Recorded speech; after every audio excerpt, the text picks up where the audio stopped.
Hi, and welcome to Power the Network. I'm your host, Tim Locker, Vice President of Broadband for CBM. We're super excited to be kicking off this podcast. We've got an industry icon joining us today, over 40 years in the industry. Started as a splicer for Bell Canada, has now moved his way all the way up through PLP. He's a new business development manager for Preformed Line Products. Dan Levac is always very interesting to talk to, very passionate about his position. And we had a great conversation today about broadband in America and government funding and some of our issues with infrastructure moving forward. So let's jump right in, learn a little bit more about Dan Levac and see what he's got to say. One of the things about PLP that really sticks in my mind, when I started 16 years ago, Larry White was our regional manager back in the day. And, I came from a splicing background, much like you did. The very first real thing that I had to deal with Preform when I first started was a leaky closure issue. We had a company that had about 400 closures. They were leaking. Everybody was in an uproar. Larry came out. We met the engineer.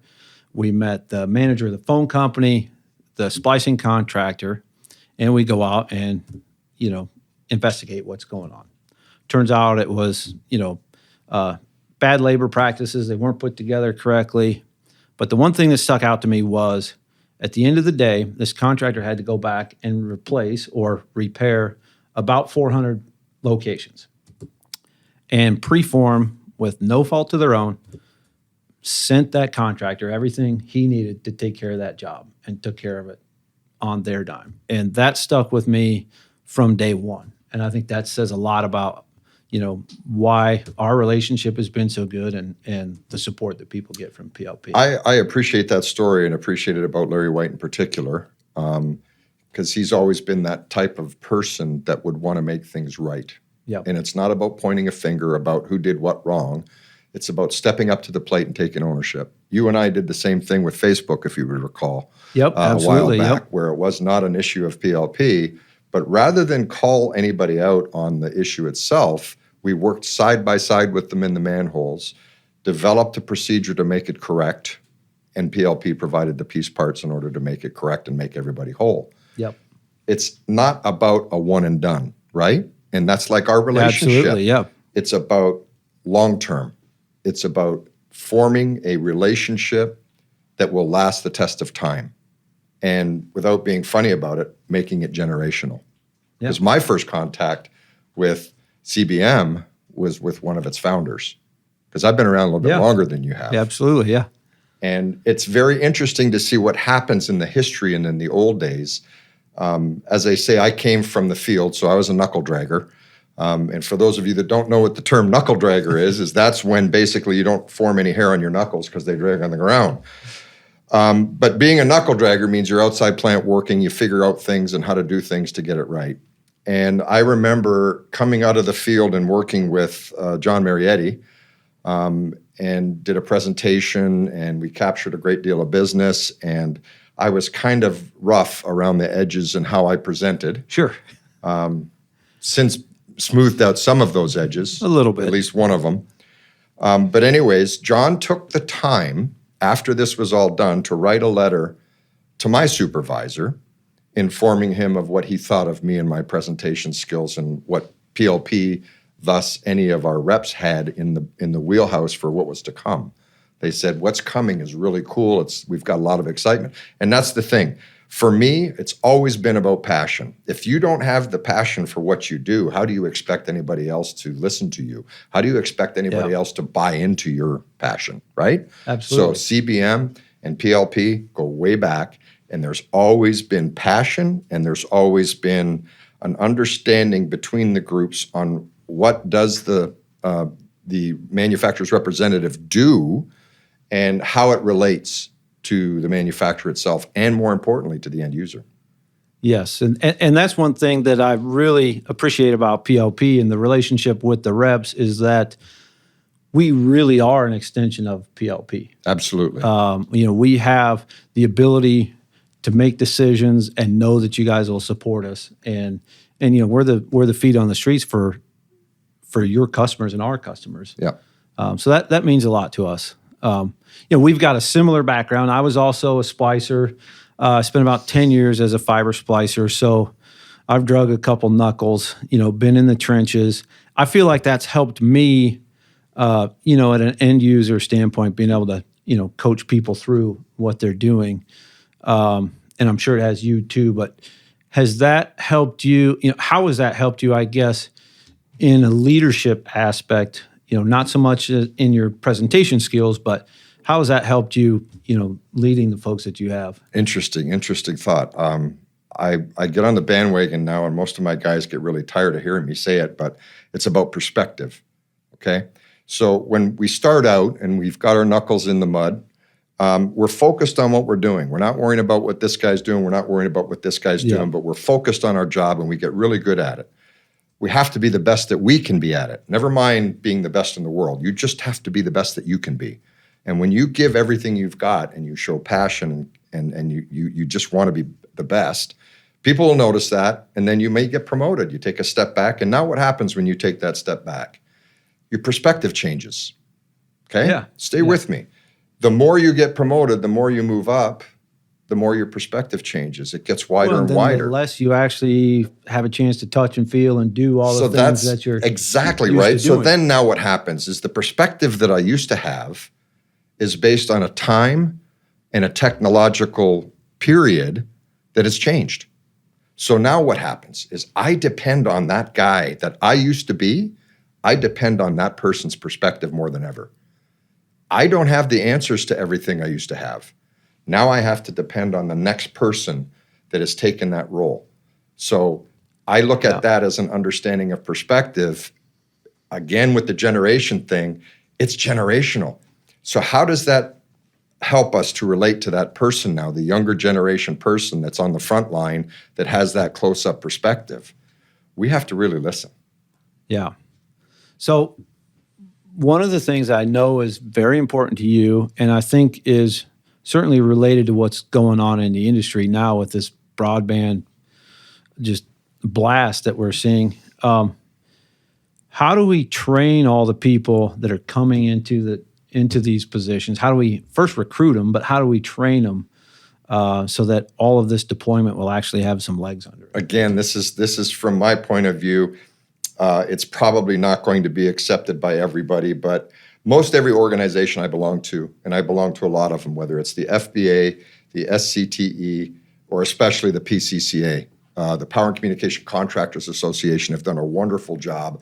They get into the dirt and they really figure out what do we have to do in order to make this happen. So they're doing a lot of training programs. FBA's got the optics training program. They're doing stuff. SCTE's doing stuff on the cable side of the house, and everything is like fitting in this perfect situation, right? So, but if you hear it from the FBA, everything has to be about the fiber splicer, right? Mm-hmm. And then you hear it from the PCCA, and they said, did you realize for every one fiber splicer that's out there, it takes 20 other construction workers to get the fiber to that person? Right? That's a great point. But wait, there's more. So now you've got manufacturers, distributors, heaven forbid salespeople, that are also have to be part of that process, and it requires another 30 or 40 of them in order to get the equipment to those people.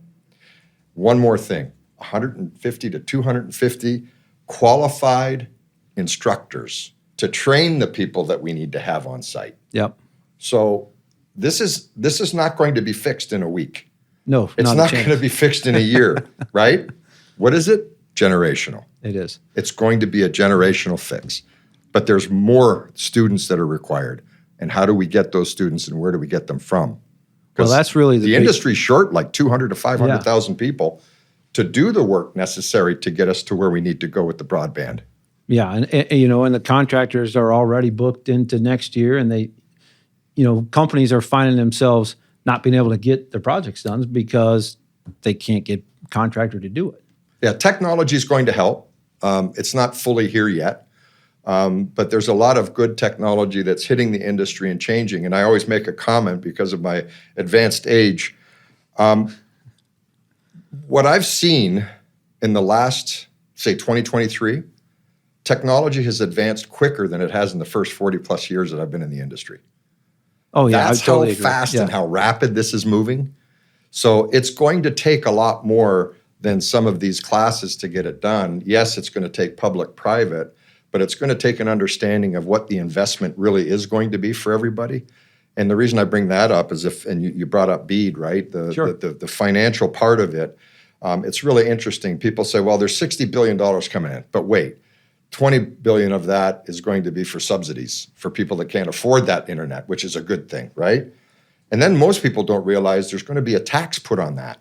So the money that's the 42 billion that's left over, there's going to be a 20% tax. Yeah, you and I talked earlier about that a little bit, and that's something that I didn't realize. So I guess if you could explain that a little bit more, because this kind of blew me away in terms of. So it's a typical tax from the government. They tax as much and as often as they can. But when I say 20%, people look at it and say, oh, 20%. $8.5 billion off the top that's that now come away from the infrastructure build and go back into the government coffers. So that's a big chunk of change. So what you're saying is the money that the federal government is doling out in the BEAD program, the recipients are then being taxed like an income tax on that money. It's a user tax, right? So yeah. Okay.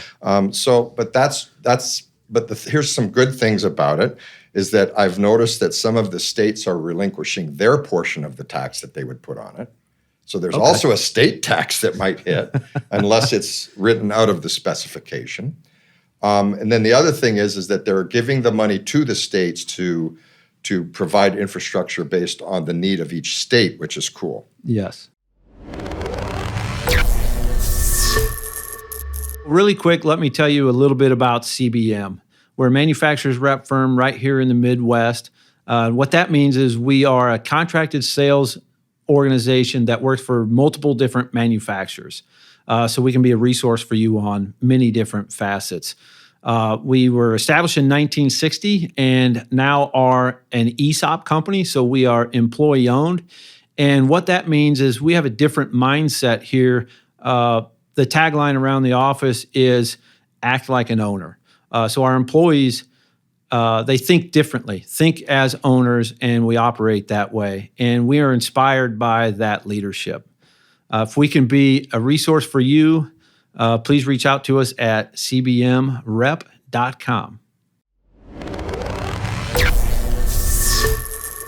But I'd like to talk a little bit more about BABA, Build America, Buy America. Oh, BABA, yes. Yeah, and we're not talking about black sheep here. No. So this has been confusing to me because I've sat through a couple of RUS presentations talking about Buy America, and correct me if I'm wrong, but there's a couple of different Buy Americas. Oh, right? There's more than one, but I mean, let's just talk about this specific one, right, for the BEAD program. Yeah. So in my understanding of it, it seems to me like they're putting a lot of emphasis on how to get around it. So some people are, and that's the people that can't meet it. Gotcha. Okay. That makes sense. But here's the issue with the whole concept is that, number one, the language has not even fully written yet. It's not decided yet, right? They have till September 21st to present to the NTIA, which will then decide whether or not we have to make arrangements to have carve-outs for whatever's necessary. I found it interesting. I was at a broadband symposium not long ago, and I can say this because it's public, but AdTran had a big event, and they announced, and they had a bunch of government from the current administration present. They had some representation there. And AdTran, about a $1.2 billion company, said, look at us. We spent $5 million in order to prepare for this, right, to be compliant, and to increase our capacity for deployment for the BEAD program. Everybody would think that they just went to the moon and back. Yeah. Right? PLP, on the other hand, has invested, and we're smaller than that. We're about $700 million company. We invested well over $35 million in order to do this, right? Through the plant expansion. Plant expansion. We bought another company. We did an extensive tooling program to increase capacity. We bought a manufacturing facility with injection molding in the Czech Republic People say, well, how does that matter for America? Because we were supplying EMEA with all of our Coyote closures from the United now that States. product's staying here. So now that product that would have been put there is now going to stay here in the United States, and the plant that we purchased in the Czech Republic would be able to support that for the need for EMEA. So all that considered, they want to look at the language within BABA and say, well, everything except for if it's plastic or if it's metal and it's made in China, you're out. So I would challenge anybody to find a nut, a bolt, or any kind of fastener inside a system that's not manufactured in China or in Asia. Yeah, I was going to try to stop you there. So nuts, bolts, plastic. So does that mean plastic manufactured overseas is allowed? Is not allowed. It's not allowed. It's not allowed. Okay. That's an automatic disqualification, even though 90% of our product could be manufactured in the United States. My argument to the NTIA is, why can't a company that's investing that much money, not only in the expansion, but in the employees, right? Yeah. These American employees, why can't we get weight, contribute, let that contribute to the weight of the overall associated cost of manufacturing that's the product? Great point, especially for PLP, because I've had the pleasure to go through the factory down in Rogers and meet the folks down there that are building these products. And I mean, what's the average tenure at the plant? 25 years? Oh yeah, I mean it's up there. It's up there. You've got a lot of long-term folks there. It's the people that we invest in, but it's the equipment we invest in. We have to be in order to stay relevant, right? It's kind of like if you don't invest in yourself. Who does? If you don't invest in yourself, eventually you'll wither on the vine and become irrelevant. Yep. And we're trying to avoid that. So we're making really strategic investments. We're up to over 60 injection molding machines in the United States alone. That's awesome. I mean, it's a phenomenal growth that we've had, and it's to prepare for this. And it was on the hope that the documentation that would be required would be reasonable to the point that it would not disqualify an American company from participating in an American program. Well, I think that's the whole kind of heart behind the BABA is that, we support the American companies that are building the stuff here for the American projects. But it'll be interesting to see how it all unfolds. And I'm sure PLP in the end is going to do the right thing. And we always have. And PLP has been around for 75 years. Yep. And it's always been PLP. We've not changed our name. We've not run from the public. We didn't change our name to protect the innocent. We've always been PLP, and we're really proud of that. And we're proud of what we do. In order to understand how this works, it's generational again. PLP's the fourth generation is now the president of PLP. And so that's an exciting time for us. We're in a lot of different areas of expertise that we have in regards to the utility space, right? Yeah. So we're in the transmission, distribution, substation, underground, communication, tower and antenna, solar. We're into inspection services, all of these different things. EV. Yep. I mean, we're all into all of these different things. And it's just an interesting time and a phenomenal time to be in the industry. Anybody that's not in any one of these industries should become part of it. Yeah. And if you're in here, what's not to love?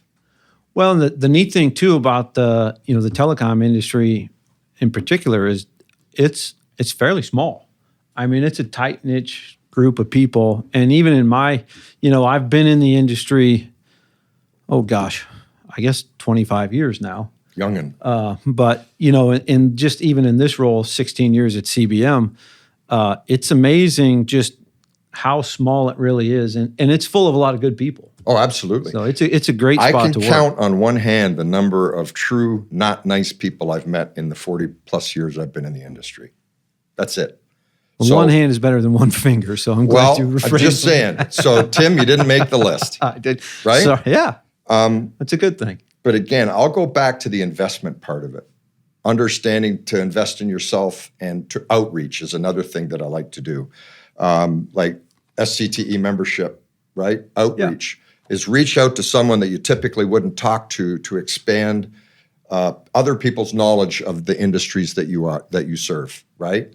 You say telecommunications, I say communications. Because it's expanded to encompassing. but it's expanded to the point that who else is being left out because it's not typical telco. Well, yeah, and that's been, I think, one of the challenges certainly for us at CBM, and I think also with PLP is, I mean, we're seeing the broadband spread across all these industries. It used to be just your typical telcos that are doing this, cable TV companies, and now you got wireless providers, you've got utilities, there's all different, municipals that are doing builds now. You want to know one that really fires me up that no one's talking about, or very few people are talking about? What's that? Is the tribal deployment. If you look at the tribal deployment, and again, I've been around a long time and I've done a lot of work for the U.S. government, training the DoD, training the various branches of the military around the world. I've been blessed to be able to do this, but one of the ones that I really started to get involved with recently was the tribal deployment thought process. And it's exciting. Yeah, we've got several large projects in our area that are. It's a throwback. Yeah, it's a throwback. I was able to have a meeting with them at one of our shows in our office on the floor, in our meeting room on the floor, and I was just blown away by the conversation that we had because they talked generational, right? Absolutely. And they talked about their tribe originated in Ohio, right, which is now where I live. Pretty interesting. And then they said 4 generations later, they went from 98 people to almost 4,000 people in their tribe. And then I talked to them about their deployment thought process and what was going on. They said, we're not a one and done. We're not doing this for tomorrow. We're doing this for what's next. We're doing this for the generations to come. And that clicked a bell for you. Oh, absolutely, because I've been in the industry for 4 generations. So I sit back and I look at this and I see the people in my mind that are out there working hard to develop and deploy infrastructure that will be there for their children, their grandchildren, and their grandchildren's children. That's how it used to be. Yeah. It never used to be about, let's put it on there, get it done, and see if we can walk away and make a buck. It was about the future of them. And for them, it's about the future of the tribe. Isn't that something to be excited about? Well, they want to build those relationships. Yeah, it's a lot bigger than just, me personally. Well, I need internet at the house. It's, like you said, it's generational. One thing you said, though, too, about that, doing that, building it for the long term and the people coming behind. I've read a few different articles about, some of our first deployments, the first round of RDOF, et cetera, and some of the things, stuff we've built even in the last 10 years is now all of a sudden obsolete, or we're doing things differently now. What do we do now? How do we build our networks differently now so that it will last generationally? We still have the same thought process in mind, and I think it has to change a little bit. Reason being is now the words like future-proofing and long-term investment are coming up more and more. Before it was an automatic, it was a given that we were building the plant for 30 to 40 years. It's not that way anymore. So now when you talk about future-proofing, you've got to talk about scalability.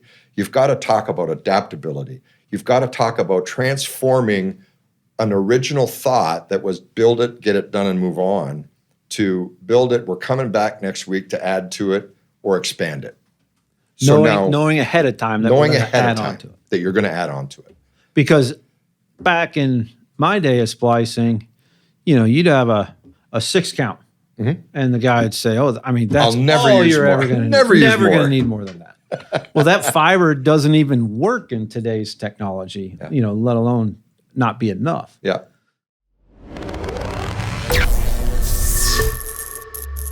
I always enjoy talking with Dan. He's so dynamic and passionate about what he does. We appreciate him coming on the show. He's got a lot to say, so we're probably going to have a follow-up here coming out for part 2 with Dan.